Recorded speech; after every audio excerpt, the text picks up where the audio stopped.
Hello, everyone, and welcome to Chapter 14, Planning for Profit and Cost Control. The first objective is going to describe the budgeting process and the benefit it provides.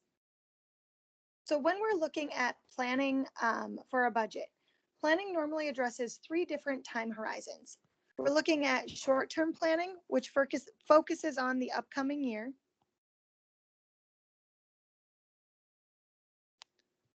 Intermediate range planning, this usually covers 3 to 5 years. And then long range planning, which focuses on time frames more than 5 years into the future.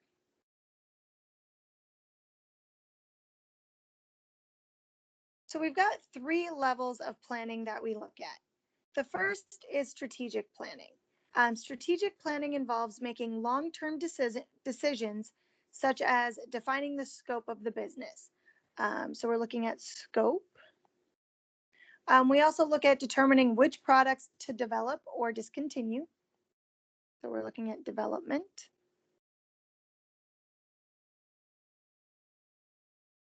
Or discontinuing.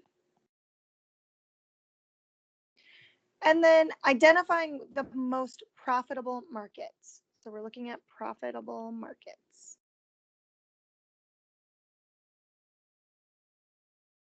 So that's what goes into strategic planning.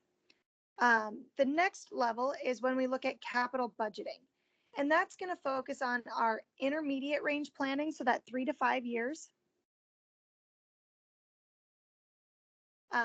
of planning. And it typically involves decisions such as whether you're going to buy or lease equipment, whether to stimulate sales with some sort of marketing campaign, and whether or not to increase company assets.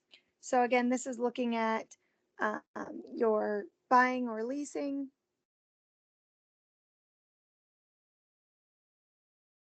We're looking at if we want to stimulate sales. And then again, whether or not to increase the company asset base.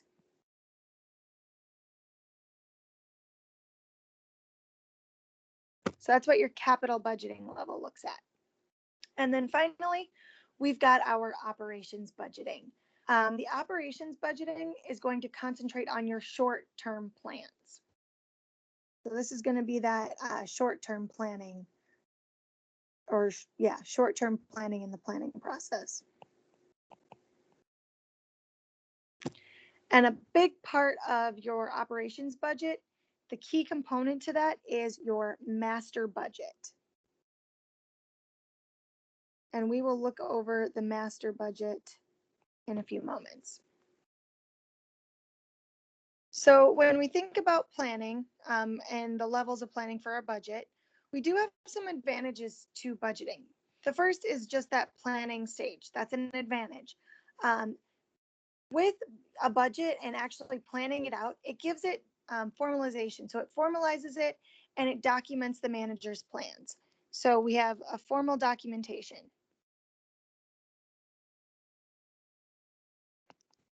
Because as a manager, you may have ideas and you may have goals that you want to reach, but not everybody knows that unless you put it on paper. So this is a way of sharing those goals and your managerial plans with the rest of the company. The next part is just coordination.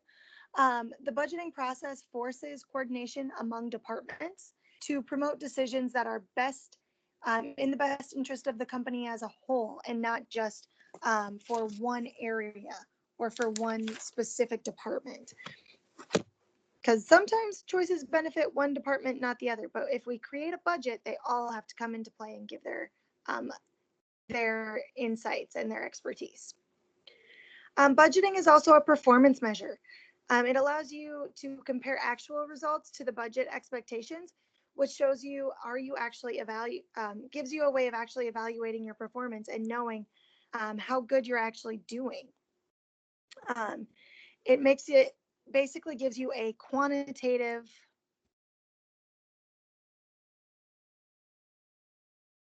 it's a quantitative representation of those goals that we looked at before. in the planning process. And then lastly, it allows for corrective action. If you look at that performance measure and say, you know what, there's some shortages happening, maybe we've got bottlenecks happening somewhere, or you can find other weaknesses in the operation plans, you can take that corrective action to make sure that your company is performing to the best of its ability. So we've also got some issues looking at budgeting and human behavior. When we think about budgeting, upper management has to be sensitive to the impact of budgeting on employees and the budgeting process and how that affects your employees. So when you are budgeting as upper management, whether you own your own business or you're just a manager, we've got to think about the fact that budgets are constraining. People see budgets as a limit to individual freedom in favor of an established plan. And this is true not just at the company level, but at an individual level as well.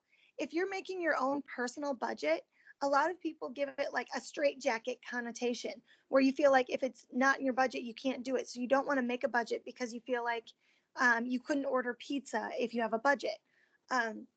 So budgets feel constraining, but if you do them correctly, they shouldn't be.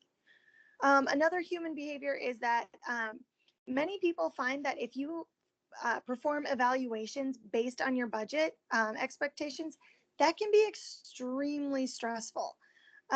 If you know that you have to live within, or your department can't go above this expected budget, and it might not be realistic, that can cause extreme stress on your employees.